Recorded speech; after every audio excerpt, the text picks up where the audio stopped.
실록을 제작하기 전까지는 누구에게도 보여주지 않는, 중국이라든지 베트남이라든지 실록을 만들었지만 각각의 사관의 평가가 들어가지 않는다는 점. 한 왕조의 기록이 중국 전체 왕조 기록보다도 훨씬 더 자세하다고 볼 수가 있는데, 왕에 대한 얘기임에도 왕이 볼 수가 없습니다. 조선 때 세종이 태종실록 이거 편찬 작업하는데 좀 보면 안 되나? 세종도 이 실록을 보는 것을 포기를 하거든요.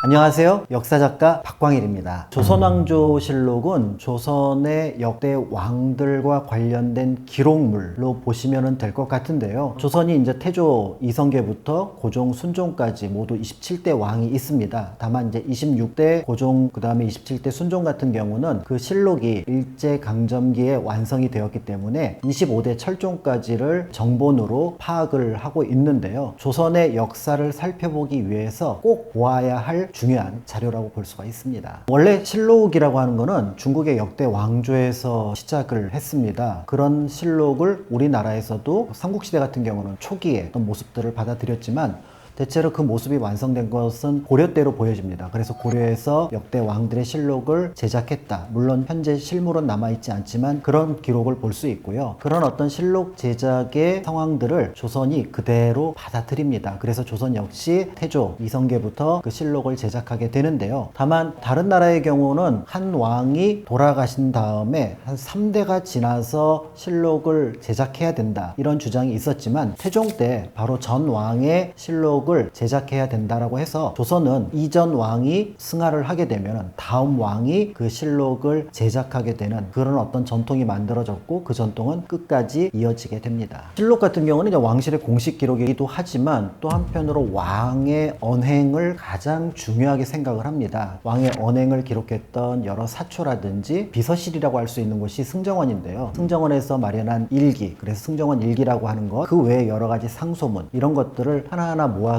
춘추관에서 마련한 실록청에서 이 실록을 제작을 하게 되는데요. 조선왕조실록의 가장 중심에 있는 인물들은 아무래도 그 역사 기록을 직접 적었던 사관들이 중심이 된다라고 볼 수가 있고, 이 사관들이 중심이 돼서 실록을 편찬하게 됩니다. 이 사관들 중에서 왕의 말, 그 다음에 왕의 행동을 계속해서 따라다니면서 기록하는 사관들이 있습니다. 이런 사관들을 전임사관이라고 하는데요. 모두 8명이 여기에 들어가 있습니다. 그리고 이들 말고 각 관청에도 어떤 실록을 작성하기 위해서 여러 자료들이 필요한데 그것들을 만들어내는 사람들이 50여 명, 그래서 한 52명 정도가 있는데요. 그런 면에서 볼 때 전체 사관은 한 60명. 그렇지만 우리가 드라마나 영화 속에서 보는 것처럼 왕의 말을 기록하고 왕의 행동을 정리하는 그런 사관은 모두 8명. 뭐 공교, 대교, 검열, 그래서 2명, 2명, 4명 이렇게 해서 8명이 있다라고 보시면 될 것 같습니다. 사관 일이 너무 힘들다 보니까 초서라고 해서 자신들만이 알아볼 수 있는 표기를 쓰게 됩니다. 초서를 바탕으로 해서 기록을 남겨놓게 되는데 이게 굉장히 알아보기가 어려울 정도로 빨리 씁니다. 그만큼 많은 내용을 기록한다라고 볼 수가 있는데요. 다만 이제 이들 사관 같은 경우는 이렇게 만들어내는 자료를 나중에 역사에 기록이 된다는 의미로 사초라고 부르게 됩니다. 그런데 궁궐 안에서 근무 당시에 기록한 것들을 정리한 것을 입시, 그러니까 임금 옆에 있었다라는 의미가 되는데 입시 사초라고 얘기를 하고, 그 다음에 이제 집에 들어가서 본인이 오늘 보았던 내용들과 바탕해서 조금을 다시 좀 정리합니다. 그때 미처 기록하지 못했던 것들을 집에 보관을 하게 되는데요. 집에 보관한다는 의미로 가장사초 이렇게 부르게 됩니다. 그래서 사관들이 사초를 만들어내는 과정 속에서 입시사초와 가장사초가 있는데, 입시사초가 조금 더 공식적이라면, 그래서 여기에는 왕과 각각 신하들에 대한 품평을 일단 적진 않습니다. 여기는 사실 중심으로 적고요. 왜냐면 이거는 여러 사람들의 결제 라인을 통과해야 되거든요. 그러니까 여기에는 그런 걸 적지 않는데, 가장사초에는 자신의 견해, 오늘 임금님 좀 심했던 것 같아. 아니 저 이조판서는 오늘 좀 무례했었고 때에 따라서는 인격적으로 문제가 있어. 이런 평가를 하는 경우가 있거든요. 이런 것들은 가장사초에 놓아둡니다. 뒤에 역사가들이 바라볼 때 뭔가 조금 더 내밀한 사정을 알고 싶다라고 할 때는 가장사초를 보게 되는데, 한편으로는 당대 정치에서는 굉장히 위험한 자료가 될 수 있거든요. 이거는 그래서 원칙적으로 실록을 제작하기 전까지는 누구에게도 보여주지 않는 그런 자료라고 볼 수가 있습니다. 춘추필법에 따라서 평가하는 것도 중요하다. 타론이 들어가게 됩니다. 이게 대체로 이제 조선 성종 때부터 사대부들이 관직에 나아가게 되면서 분위기가 만들어지게 되는데요. 이게 실록에 들어가서 왕에 대한 어떤 평가, 그 다음에 각각의 사건, 인물에 대한 평가가 들어가는데, 이 평가가 들어가는 게 다른 나라 실록에는 없는 내용입니다. 중국이라든지 베트남이라든지 실록을 만들었지만 이런 사론이라고 하는 각각의 사관의 평가가 들어가지 않는다는 점. 그런 면에서 볼 때 당대 조선왕조 실록은 조금 더 내밀하지만 당대의 분위기를 명확하게 파악할 수 있는 그런 의미를 가진 귀중한 책이다. 실록을 편찬할 때는 실록청이 만들어지게 되는데 여러 과정들을 거치게 돼요. 지금으로 치면은 실록 편찬 팀이 뭐 1방, 2방, 3방 꾸려지게 되는데 대본을 만들게 되는데요. 이 대본은 그때부터 검토 작업이 계속해서 들어가요. 그래서 평균적으로 3번 이상 수정하는 과정들을 거치게 되고요. 그러다 보면은 각각의 실록이 가지고 있는 어떤 사실관계라든지 맥락이라든지 이런 것들이 모두 걸러지게 됩니다. 무엇보다도 실록이 객관적으로 만들어질 수 있는 가장 중요한 배경은 왕에 대한 얘기임에도 왕이 볼 수가 없습니다. 그러니까 이 실록을 제작하는 데 참여하는 사관들, 그 다음에 편찬자들이 볼 때 사실은 정치적인 압박에서 비교적 자유롭다고 볼 수가 있고요. 그렇기 때문에 그 실록을 제작하는 데 있어서 다른 어떤 나라보다도 객관적이다라는 평가를 보게 됩니다. 실제로 조선 때 세종은 제가 보기에는 오류 문제 때문에 보려고 했던 것 같아요. 그래서 태종실록 이거 편찬 작업하는데 좀 보면 안 되나? 이렇게 얘기를 했었는데 당시 재상이었던 황희 맹사성이 말립니다. 만약 지금 임금께서 보신다면 후대에 이것이 또 하나의 어떤 사례가 될 수 있습니다 라고 해가지고 결국 세종도 이 실록을 보는 것을 포기를 하거든요. 그러니까 이미 세종 같은 경우는 조선시대의 신적인 존재로 평가받았던 인물인데 그가 실록을 보지 않았다. 그러면은 후대 왕들은 도저히 접근할 수가 없는 거죠. 이런 전통이 조선왕조실록의 객관성, 적어도 최고 권력자인 왕의 눈치를 보지 않고 기록할 수 있다는 점에서 실록이 가지고 있는 평가는 다른 나라 실록과는 비교 자체가 불가능하다. 이렇게 볼 수가 있는 거죠. 실록 같은 경우는 객관적이어야 되고 특히 그 자료가 되는 사초 같은 경우는 엄밀하게 얘기하면 만들고 난 다음에는 모두 세초를 해버립니다. 실록 기록만 공식적으로 인정을 하는데 이거는 일반인들도 사실은 접근할 수 없는 기록이거든요. 문제는 이 사초에 적절하지 않은 내용이 있다라는 것을 파악했던 사람이 사관에게 가서 얘기를 합니다. 이거 좀 지워줘. 내 평가가 뭔가 좀 잘못된 것 같은데 라고 얘기를 하는데 당연히 사관의 최고 책임은 뭐냐면 객관성이거든요. 이거는 부당한 요청에 의해서 지워질 수 있는 것이 아니다 라고 거부를 합니다. 그랬더니 그 내용을 다른 내용과 연결해서 왕에게 고해 바치는데 그게 바로 김일손의 사초 사건입니다. 그러니까 김일손 같은 경우는 김종직이 옛날에 항우에게 죽임을 당한 조카였던 의제를 조문하는 조의제문을 짓게 되는데요. 이 내용이 단종과 세조의 이야기하고 거의 비슷합니다. 그러니까 여기서 의제를 위한다는 내용이 단종을 위한다는 내용으로 비춰질 수 있다는 점에서 이거는 세조를 비난하는 글이 될 수 있는데 그거를 빌미로 연산군이 김일손 그 다음에 이미 죽었던 김종직까지 부관 참시하는 그런 일이 벌어지게 되었던 거죠. 그러니까 역사 기록으로만 쓰여야 할 이 사초를 미리 보게 됨으로써 정치적 변란이 일어날 수 있다는 것들이 사실은 이론상으로만 존재하는 게 아니라 실제로 나타날 수 있음을 보여준 사건이 바로 이 김일손의 사초 사건이라고 볼 수가 있습니다. 조선이라고 하는 나라가 기록에 관해서는 정말 진심이었던 나라라고 볼 수가 있습니다. 조선 전기만 하더라도 사실은 큰 문제는 없었습니다. 조선 후기에 가면 붕당 문제가 발생을 합니다. 대표적으로 광해군에 대해서 어떻게 평가를 할 건가, 선조에 대해서 어떻게 평가를 할 건가가 굉장히 중요한 문제였었는데 광해군 때 선조실록을 편찬을 하게 되면 자연스럽게 광해군 위주, 대체로 북인들의 세력이 긍정적으로 평가되는 부분이 있습니다. 가장 대표적인 게 이이첨에 관련된 기록이에요. 이이첨은 광해군 때 난신, 간신으로 평가받는 인물인데 그 실록의 편찬자들 책임자가 이이첨이었습니다. 당연히 자기 얘기를 긍정적으로 평가를 하게 되겠죠. 그런데 광해군을 쫓아내고 새롭게 정권이 들어섭니다. 바로 인조반정인데 인조반정의 서인은 북인하고 완전히 대척점에 있는 세력이거든요. 그리고 실록 자체는 전체 열람은 불가능하지만 일부는 색인이라든지 또 때에 따라서는 발췌 열람은 가능합니다. 근데 거기에 이이첨 내용을 보니까 허무맹랑한 거예요. 이 간신이 이렇게 적어놓은 겁니다. 그러면 선조 자체의 기록도 적절하지 않을 거다라는 판단 속에서 서인 정권이 고민을 합니다. 이거 어떡하지? 이 기록물을 그대로 남겨놨다가는 우리가 나쁜 놈이 되고 북인들은 굉장히 좋은 세력으로만 남게 되는데 이 부분을 어떻게 해결할까? 이때 서인들이 만들어낸 방식이 뭐냐면 선조실록을 하나 더 편찬하자입니다. 그래서 선조실록은 2개가 남아있습니다. 선조실록이 있고 선조수정실록이 남아있는데 여기서 가장 흥미로운 부분은 뭐냐면 기존의 선조실록을 폐기하지 않습니다. 선조실록을 그대로 두고 선조수정실록을 거기에 덧붙여서 누가 옳은지는 후대에 평가를 해라.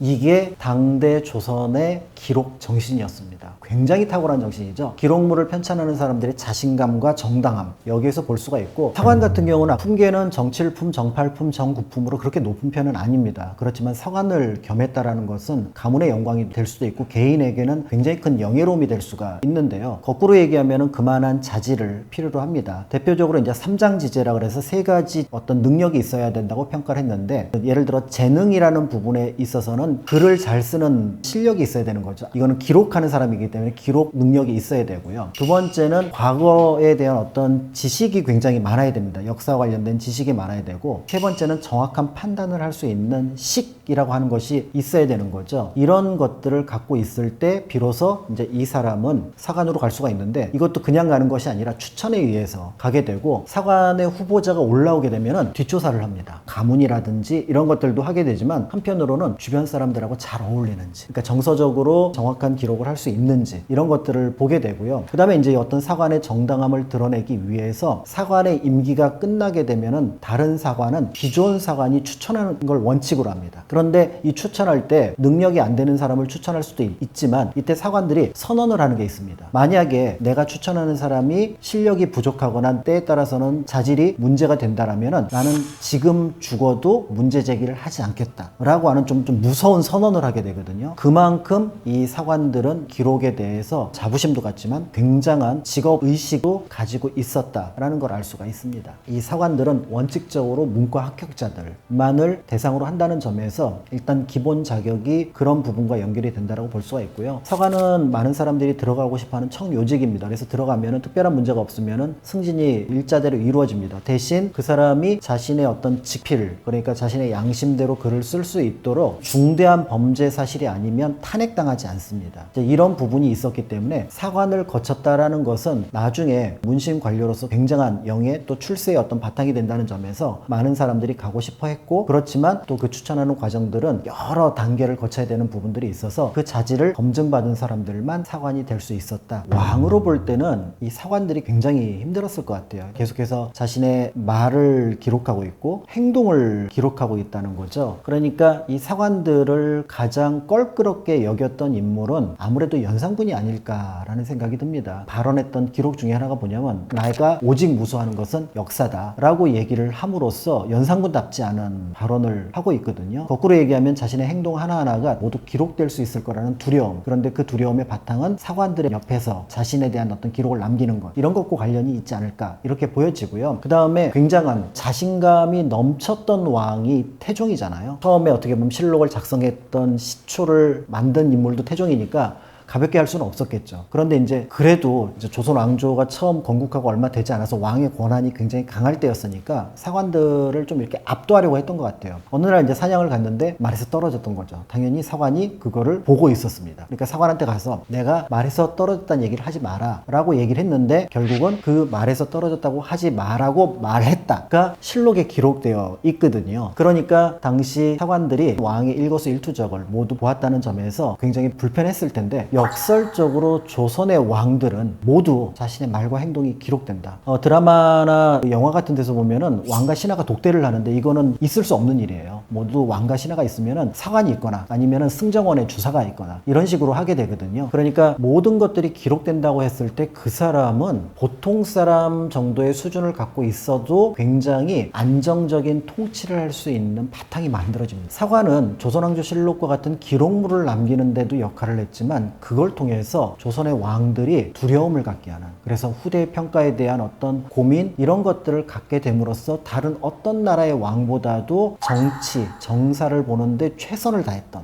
이런 어떤 왕의 모습이 나타나지 않았을까. 한국 사람들의 양심에 대해서 얘기를 하지만 역설적으로 CCTV가 만들어낸 양심일 수도 있거든요. 근데 결과적으로는 한국 사회에 굉장한 안정에 도움을 주고 있다는 점에서 CCTV의 모습이 왕에게 사관이 아니었을까, 이렇게 생각을 해보면 쉽게 그때 분위기를 이해할 수 있을 것 같기도 합니다. 보통 이제 조선왕조실록만 얘기를 많이 하지만 조선은 굉장한 기록물들을 많이 남겨놓은 나라라고 볼 수가 있는데요. 예를 들어 조선왕조실록을 높게 평가하는 것 중에 하나가 그 자료의 자세함입니다. 현재 남아있는 조선왕조실록은 한 5,400만 자 글자가 남아있는 그런 어떤 기록물인데, 중국 전체 역사를 기록한 정사 25사 같은 경우가 한 4천만 자밖에 되지 않습니다. 그러니까 한 왕조의 기록이 중국 전체 왕조 기록보다도 훨씬 더 자세하다고 볼 수가 있는데, 그 조선왕조실록보다 훨씬 더 많은 기록, 한 2억 자 이상을 남겨놓은 게 승정원 일기입니다. 근데 승정원 일기는 더 나아가서 임진왜란 전의 기록이 아니라 임진왜란 이후에, 그 전에 승정원 일기는 사라졌거든요. 그런 면에서 볼 때 한편으로는 사관들이 기록하고 있고, 한편들은 승정원에서 기록을 하고 있고, 나중에 정조 이후로는 일성록이라고 하는 또 왕의 일기까지 남아있거든요. 이런 것들을 통해서 당대 역사라고 하는 것들의 무게를 느꼈고, 역사의 무게를 느끼는 나라의 왕과 신하, 그 정치인들은 당연히 그 정치에 대해서 함부로 하기에는 곤란한 부분이 있지 않을까, 이런 생각을 합니다. 한글로 다 번역이 되어 있고 검색 기능이 모두 지원이 되거든요. 궁금한 내용을 한번 적어 넣어 보시면 거기에 관련된 내용들이 다 나옵니다. 또 한편으로 이제 왕과 관련된 시비를 다툴 수 있는, 저 사람의 어떤 어두운 부분을 보여줄 수 있는 것들도 있는데, 태조 같은 경우는 굉장히 잔치를 많이 했습니다. 신숙주 정인지가 자신이 왕위에 오르는데 결정적인 역할을 했던 공신이면서 동료이기도 한데, 술 취할 때는 약간 이성적이지 않은 행동을 하잖아요. 옛날 생각이 났나 봐요. 왕 보고 너 이랬습니다. 이거 보통 기록하기 굉장히 애매한 부분이거든요. 이거는 정인지에게도 문제가 되고 세조의 권위에도 문제가 됩니다. 그런데 이 기록이 그대로 남아있는 거죠. 물론 이후에 이제 기록은 세조가 뭐 술 취해서 그런 거니까 괜찮아 라고 넘어가기는 했습니다만, 다른 나라 왕실 같으면은 이런 것들을 거의 기록하지 않을 그런 부분이라고 볼 수가 있는데요. 그런 면에서 디테일과 또 세밀함, 또 내밀함까지 갖고 있는 것이 조선왕조실록이라고 볼 수가 있습니다. 궁궐 안에 호랑이나 표범이 나타났다는 기록이 종종 나타납니다. 그래서 세조 때 호랑이가 나타났다는 기록도 있지만, 인조 때 임진왜란 병자호란을 겪은 다음이니까 한양이 좀 많이 상처를 입고 폐허가 됐을 텐데, 그런데 그때 이제 궁궐을 산책하다가 표범을 만난 이런 기록들이 있거든요. 그러니까 지금 우리가 이제 창덕궁이나 창경궁 가서 그 후원을 거닐다 보면은 그때 기록들을 한번 살펴보고 가신다면은 여기가 그렇게 우거졌고 때에 따라서는 동물원이 필요 없을 정도로 많은 동물이 있었구나, 이런 것들도 생각할 수 있는데, 그런 기록들 역시 남아 있습니다. 그리고 범죄 사실과 관련된 것들, 특히 사형죄에 관련된 것들은 전부 다 왕의 재판을 거쳐야 되거든요. 그러니까 이 기록도 남아 있고요. 조선 양반들 같은 경우는 이혼은 왕의 허락이 떨어져야지만 가능합니다. 병자호란 이후에 여러분들이 잘 아시는 것처럼 많은 여성들이 끌려가잖아요. 며느리를 둔 신하와 딸을 둔 신하의 의견이 달라지죠. 그러니까 며느리를 둔 신하는 이혼을 하게 허락해 주십시오. 그런데 딸을 둔 신하 같은 경우는 우리 예법에 따라서 이혼은 허락해서는 안 됩니다. 이런 논쟁들도 거기에 나타나고 있거든요. 최명길 같은 사람은 끝까지 반대를 했습니다. 이 사람은 딸을 하고 상관없이, 만약에 그렇게 되면 많은 여성들이 버림을 받게 될 거다라고 생각을 해서 반대를 했지만, 결국 우유부단했던 인조 같은 경우는 제한적으로 허락한다. 결국은 허락하게 되는 거죠. 그래서 많은 양반 부녀들이 큰 피해를 입었다, 기록으로 이제 전해지게 되는데요. 이런 기록까지 실록에서 볼 수가 있고, 왕의 건강 문제, 내의원에서 보고했던 문제들, 국정과 관련된 문제입니다. 다만 조심해서 봐야 될 부분들도 있습니다. 예를 들어서 조선시대의 독살설과 관련해서 가장 많이 등장하는 왕과 왕실이 소현세자, 그 다음에 정조 임금과 관련된 내용인데요. 중요한 기록들만 올리다 보니까 소현세자와 정조가 갑작스럽게 죽은 것처럼 보여집니다. 그런데 승정원 일기를 보면은 소현세자나 정조가 계속 아팠어요. 매일매일 아팠습니다. 그러니까 갑작스럽게 돌아가셨다는 느낌이 안 들거든요. 실록 기사를 살펴보시되 만약에 특히 조금 정치적으로 이슈가 되겠다 싶은 기사들은 다른 자료를 좀 보충해서, 공식 기록이기 때문에 좀 소략한 부분들도 있거든요. 그런 부분들을 염두에 두시고 보시는 것도 필요합니다. 가장 대표적인 게 이제 광해군 영화에서 나왔던 그 기록이죠. 궁궐 가면은 제일 궁금한 게 임금님은 뭘 드셨을까? 근데 요것보다 더 중요한 거는 어디서 볼일을 보셨을까? 이게 이제 중요한데, 그걸 이제 임금님의 은가는 매화라고 얘기를 하잖아요. 이걸 입에 오르내리면 곤란한 거죠. 불경하다. 그런데 거기에 보면은 배변 활동과 관련된 것들을 거의 계속 기록하고 있어요. 그리고 거기에 자료를 보면은 변의 상황에 따라서 건강 상태, 이런 것들을 보여주게 되는데, 조선 후기 왕들이 그런 일이 종종 있어가지고 등장하고 쫑 같은 경우도 계속 건강이 안 좋았을 때 배변과 관련된 기록들이 계속해서 등장을 합니다. 그래서 빛깔이라든지 뭐 냄새까지. 그래서 이런 것들이 기록되어 있어서 개인적으로 진료 기록이라고 할 수 있는 부분들인데 이런 것까지 실록에 기록이 되어 있었습니다. 다만 왕은 사인이 아니라 공인이기 때문에 그의 진료 기록조차도 국가적으로 관심을 가져야 된다라는 관점에서 이런 기록들이 남아 있었다고 볼 수 있고요. 그렇기 때문에 반대로 왕비의 기사는 건강 관련 기사가 거의 없습니다. 그래서 왕비는 갑작스럽게 돌아가시는 것처럼 느껴져요. 그 이유는 기록을 돌아가신 것만 유효한 기록으로 봤던 거예요. 그래서 왕비 또는 뭐 세자빈 건강 관련 기록은 승정원 일기에 봐야 됩니다. 여기는 매일매일 일지처럼 적고 있거든요. 그러면 내 의원이 왔다 갔다 했던 얘기, 그날 내 의원이 평가했던 얘기들이 거기에는 다 기록되어 있습니다. 그러니까 이런 것들도 같이 살펴보신다면 조선왕조실록이 굉장히 세부에 있어서 탁월한 기록이지만 당연히 어떤 부분은 누락시켰을 거다. 이런 것들도 염두에 두시고 보시면 좋겠죠. 왕의 활동들 중에서 가장 중요한 부분이 후사를 잇는 부분이에요. 그래서 왕과 왕비가 같이 머무는 것은 반드시 기록을 합니다. 그렇지만 실록에는 그 기록이 일부만 남아 있습니다. 대신 그 자리에 들어가서 그 내용을 확인하는 거는 내관과 궁녀들, 특히 내관들이거든요. 그래서 그걸 바탕으로 해서 이제 왕의 어떤 잠자리라든지 이런 것들을 파악하게 돼서 엄밀하게는 당대에는 왕의 잠자리 기록이 모두 관계자들 손에는 있었다라고 볼 수가 있습니다. 그리고 왕의 정통성은 혈통의 문제가 가장 중요한 부분이었기 때문에 그거는 지금 우리가 생각하는 흥미로운 관점보다는 정치에 있어서 굉장히 중요한 이슈였었거든요. 그렇기 때문에 그런 것들은 가장 중요한 기록물로 당대에 만들어졌습니다. 왕의 이제 잠자리 중에서 일단 기록할 만한 가치가 있다는 것들은 실록들에 들어가 있기는 합니다. 그래서 이제 그런 것들이 있는데 왕의 첫 잠자리에 대한 기록은 남아있지는 않아요. 그거는 영조 때 연인군이라든지 이런 내력들을 보게 되면 후에 이제 연인군, 그 다음에 숙빈채시와 관련된 기록들이 등장을 하기 시작하거든요. 이제 그런 면에서 그게 이제 기록으로 남지 않은 이유는 당대에는 당사자들만 갖고 있었던 소량의 기록이었다가 그거를 굳이 후대 실록 편찬자들이 처음부터 기록할 필요를 느끼지 못했을 그런 부분들이 있을 것 같고요. 그렇기 때문에 실록 편찬자들, 그러니까 사관들은 다 알고 있었을 겁니다. 누구를 만나는지 아까 말씀드렸던 일거수일투족을 모두 쫓아다니면서 기록을 해야 됐기 때문에 그런데 이제 실록 편찬 과정에서 유효한 부분만 남겨놓고 나머지는 쨌다 이렇게 보시면 될 것 같고요. 임금님이 오늘 누구를 만나러 가는지 우리나라와 중국에선 정말 중요한 이슈입니다. 그러니까 야당 정치인 만나는 것보다 더 중요한 이슈이기 때문에 그거는 꼭 기록을 했었습니다.